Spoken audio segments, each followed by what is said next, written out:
So, perfect timing, wow. Hey, so once again, you know, we're good? All right, focus. We ready, guys? We ready? Hey, so once again, we're on stage, and these two fine females on stage with you. I got to stand in the middle to hit the, well, to hide something, but also to have the microphone work. Getting a little hot in here. Whoa, well, we'll block that instead of blocking it. But anyway, they work with me, and they work with me with the sexual life, and they have their own things that they do. But what I wanted to talk to you guys about, one of the most important things is like, it's great hearing me speak, but I wanted to actually open up the floor to an interaction. And if you guys are open to an interaction, I'm cool with that. If you guys aren't, well, then you can hear me talk more and just look at them. But I wanted to have this interaction about, if only the cameras could see that. I wanted to actually have I think there's a table standing up. I don't know what's propping it up there. No, but I wanted to have an interaction about three things. Remember what I talked about. I wanted to talk about authenticity, all right? And if it doesn't really serve that, then we'll kind of like sidestep the question and that sort of thing. I also want to talk about sexuality. You know, and that could mean being turned on. That could mean what women want. That could mean, you know, what men want or what they want in men. That was kind of the same thing that I said, Jesus. And then the last thing is man, I forgot. What was it? Authenticity, sexuality, and female perspective. All right, so female perspectives on whatever it is that you guys are doing. I think one of the biggest problems that happens in this industry is that we actually you know, we don't talk. We think everything has to be a secret. And one of the core fundamentals of sexuality is that it's a bad expression. And the quicker we can open up that dialogue, the better. So this is Janelle. She's been with me for a while, and you may have seen her on some awesome videos. She is one of the most amazing. I've worked with a lot of women over the years, and I've always found it necessary to work with, when I'm working with men, to work with women, and vice versa, I guess. But she's excellent and made probably some of the biggest breakthroughs that I couldn't do myself with men who have actually seen like high levels of abuse and a lot of trauma and a lot of stuff which was holding them back from actually expressing and being a sexual being. This is Melissa, and she has been a coach for a long time. Former Marine. I mean, I should just let you guys introduce yourself. Well, I'll make it quick. Former Marine, but also works with me and a coach on many levels. Has had coaching experience with business, how to talk to workshops on how to talk to men, how to talk to women, all that sort of stuff. And so we're here to answer your questions. So I guess raise your hand. We'll hand out the microphone and bring it on, unless you guys want to say anything. I'm more curious of what these guys want to know. So. This man's got his hand up. Is that the hand that you used just now? Because I want to shake that. So I don't know if you guys have been here at the convention, but I'm sure you've been to other conventions, and I was wondering if you guys thought there are any teachings or philosophies out there that you really would stay away from or are really damaging. Wow. Who wants to go first? Okay. What we're trying to accomplish in the sexual life is a little bit different than what I think I've seen other pickup artists do. And in my opinion, pickup's almost like the first step, you know? It kind of gets you in the door, but it's not going to keep you there, you know? And you have to ask yourself, what do you really want out of these connections? I mean, if you just want to bang a bunch of girls, that's fine. We can help you with that as well. But what do you really want out of it? And usually the answer is they want a genuine connection. And a lot of guys that have been through pickup often come to us later on because they don't feel fulfilled with what they're getting through the pickup community. Did you want to say something, Melissa? I concur. No, it's true. What I especially like about what Janelle says is focusing in on what you want, because that's where, you know, the bread and butter is. And it's different for everyone. And, you know, we have different ways that we can, you know, interview you, interact with you, methods and things that we can teach you that you can use to harvest those things, to get clear on what it is that you want so you can really organize around that and go into action in order to get those things, you know, so. That's what I can say about that. And you guys can actually speak frank if you want. I mean, geez, Yeah. I mean, I talk a lot of trash on it too. But I think one of the things is that we find in social dynamics is if you look at pickup, it's this small thing, right? It's this small window of how we're supposed to express ourselves. When you look at seduction and when you look at socialization, it's wide and vast and an amazing thing. And when you limit yourself in that way, God, man, you're limiting a force of nature that's inside you. And man, in some weird way, shape, or form, and I could break it down, it turns into an essence of confusion and contradiction and a lot of lost stuff. And techniques work up to a certain point, but if you think about it in regards to sales, I mean, when a salesperson uses some kind of technique on you, you know it's coming before the words even roll out of their mouth.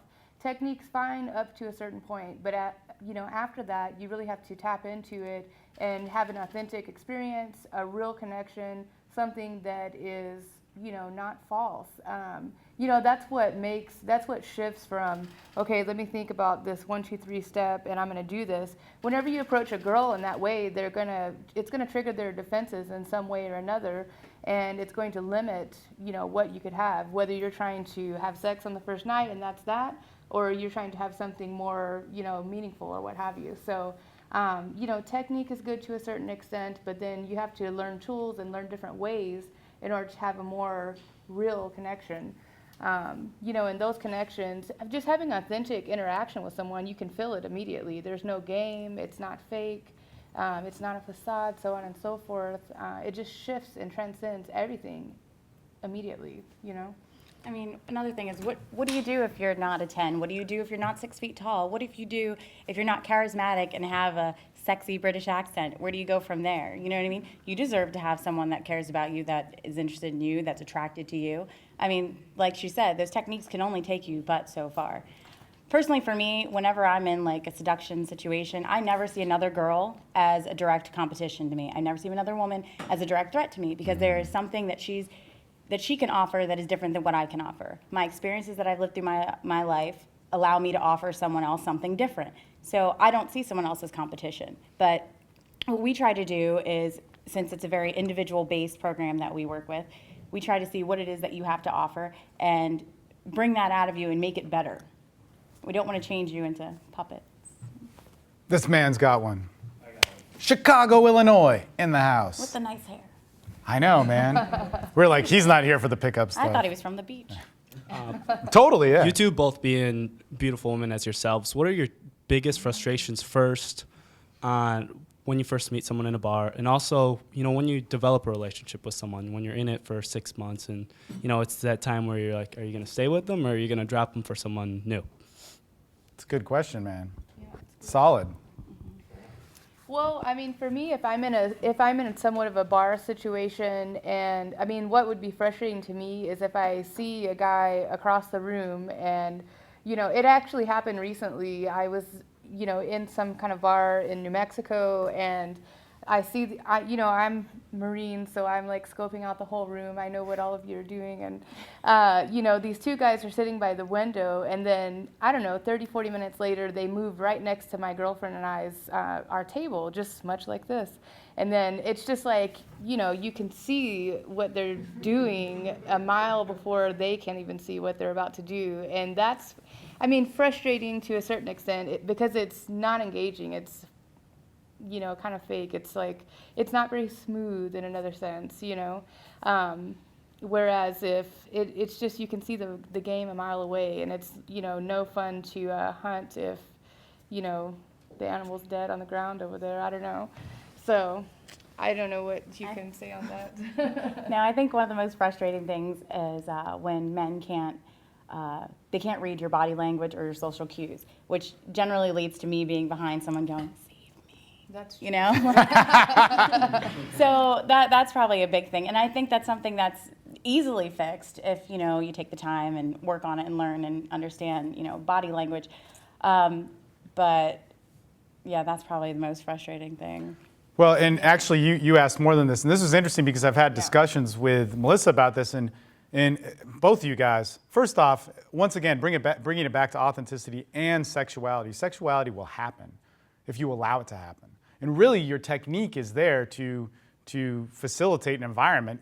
Situation beats technique. If I want to get laid, I make that situation happen, right? So if I'm like in a room with all these people here watching, and I try and have a threesome right now with these two, which they'll just kick the shit out of me. Well, I don't fuck. She's got a taser. Got it. But anyway, we're offering a free seminar. Whoever wants to get tased, but the thing's fucking vicious. But anyway, the thing is the situation's bad. All the technique I know, is not going to make that work. Yet if I have shitty technique and I'm alone in a room and can allow it to happen, that's key. But if we're authentic, and see, the problem is our tools of approaching and doing this or whatever, and whatever routines I'm saying, are tools for me to express myself. Are tools for me not to just express myself and get attention, because that's a big difference. Attention is very different than seduction, right? But they're tools so that I can achieve a level of seduction. But one thing that I wanted you to hit on is like the overall man. Because you were like, man, who cares about all that attractive shit? Well, yeah, I mean, being attractive and having a nice car and dressing nice is great, but what I really like to, incite people to take a look at, especially whenever I'm working with men, is I want to tap into you. What is your desire? What do you want? What is your purpose and all of these things to develop, pull out of you and develop, what is your game? What's your business game? Or what direction are you going in your life? What do you want? And what are you doing to get there? What kind of action are you taking in order to get there? Because, everything on the surface level, I have nice hair, I'm wearing these clothes, I have this car, whatever else. I have a nice Mac, whatever you've got going on there. That's great. Maybe it's like giving you some, points where women are, looking at you for 5 seconds longer. But underneath that, when you dive under the surface, what is really there? What's your game? Because that's who you are. And when a woman is going to interact with you and have a relationship with you, whether it's a relationship or whether it's just, kind of a dating situation or what have you, whenever that's who that she's really interacting with. And you need to know, what is your game? What is your business game? Who are you? What's your purpose? Because if you know what that is, I should say, if you do know what those things are, immediately you become more actualized and you bring yourself into a different state of presence and you bring yourself into the room, and that sends a real message out to everyone around you, men and women. And that is a place where authenticity can happen, real connections can come about. And whenever you are clear on what those things are, you're going to start becoming more magnetic, because not only are you in touch with yourself in a completely different way and taking it to a different level within yourself, but you are also going to attract a completely different type of people, into your business game, into your life. The type of women that you will really want to be attracting are going to come about because you become magnetic, because you're in sync with yourself. You're making moves and, going into a direction that fits who you are. It is you, it's real. It's not just, a club boy scene or something of that nature. And that's what I challenge you all to figure out is, what's your game? What's your business game? What are you about? What kind of message are you trying to portray?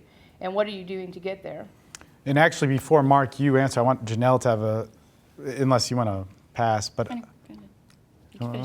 Well, because I think she always brought up a concept to me that was like, in a relationship, it's much and this is kind of what you're hitting at. It's much different. And you were the one who's like, what is a hot chick? What is a 10? Why are you going, like, who are you as a man to, and actually Terrence actually talks about it. He's like, man, if you get a 10 and you're a 5, she's going to eat you alive. You don't deserve it. But yeah, so what's that kind of thing like relationship-wise? No, for me, I think whether I decide to stay with someone or whatever at that 6-month mark or whatever, it has to be with how we're connected and how we're experiencing each other.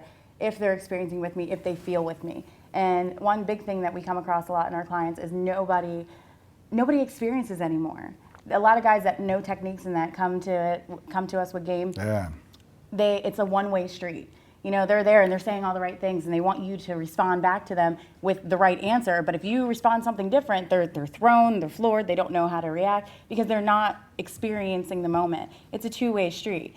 And so many people are so cut off of it. And I think it's more, what we're finding too is that in this growing, world of technology, everything that's meant to keep us together and make us more interconnected is just keeping us connected to people, but at an arm's reach.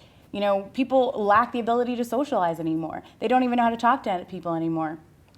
If I see one more person in the grocery store with earbuds in, I'm going to jump in front of them and go, talk to me. People just lack basic experiences anymore, and they want to connect with people, and they don't even know how to connect with people at this point. So, yeah. Let's move to Mark. I know there's a lot of questions, so we'll try and go fast, right? Hi. So my question was, you said something about the first step to learning is mimic, or the first step to teaching is mimic. So I spent about a year basically observing men. I mean, I observe women as well, but finding men who are with women like I want to be with and figuring out what it is about them. And I'm pretty good at it now. I don't know if I'm any better with women, but I'm good at picking out, okay, there it is, I see it. And it usually takes about 30 seconds, about a minute, I can usually. So I find that they seem to have an answer to a question, or they have a magic about them. The men, and no homo, but they have homo. something. Let's do that right now. Everybody take their pants off, keep their shirts on. Let's do a Romanian deadlift. Yeah, I just want to copy it. So my question is, what does that feel like to you, to women? What do you feel that same way? Do when you meet a guy like that?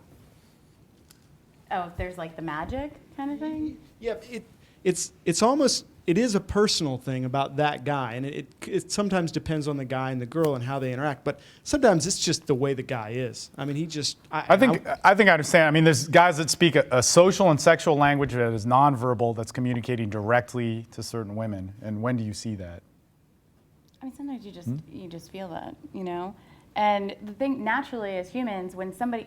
we see this a lot. People will come up to you with game, and like their faces will be totally different.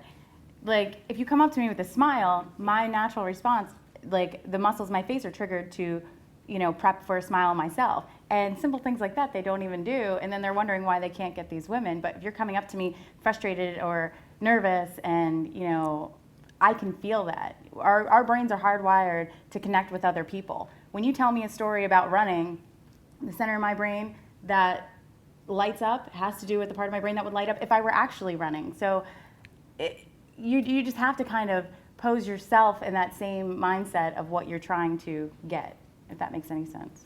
Melissa?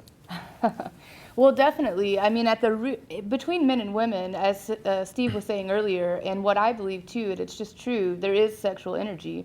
I mean, there's no way that it cannot be there. I mean, it's just our decision on how much we want to open that up and explore it with one another.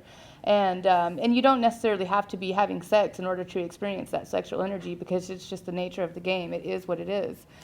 So definitely, whenever I'm interacting, as I'm looking into the audience and looking at all of you different men, I mean, every one of you is different, and there's something unique about you. You have a different vibration, a different energy, and I immediately feel those things whenever I have the moment to, interact with you one-on-one. And sometimes, I mean, with some people, there's going to be a more, rigorous kind of vibration that you're picking up on, right away, like what you were saying.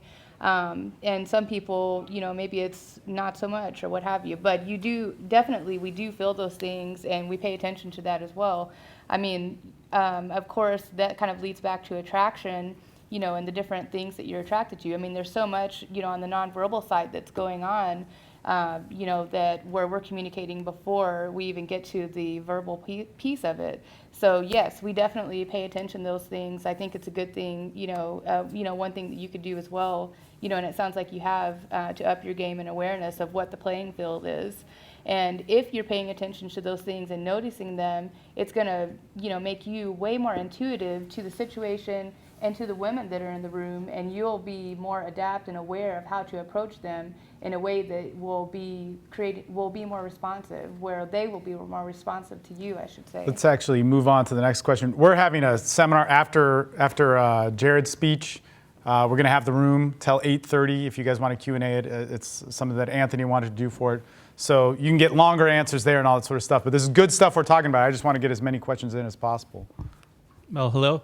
Thanks for coming. I really enjoyed your talk. It talks about a lot of inner game concepts. I really like that. And I want to know a little bit more about the identity and what are the elements that constitute an identity. So I would like to know what do I need to do to create that identity or uncover it or design it.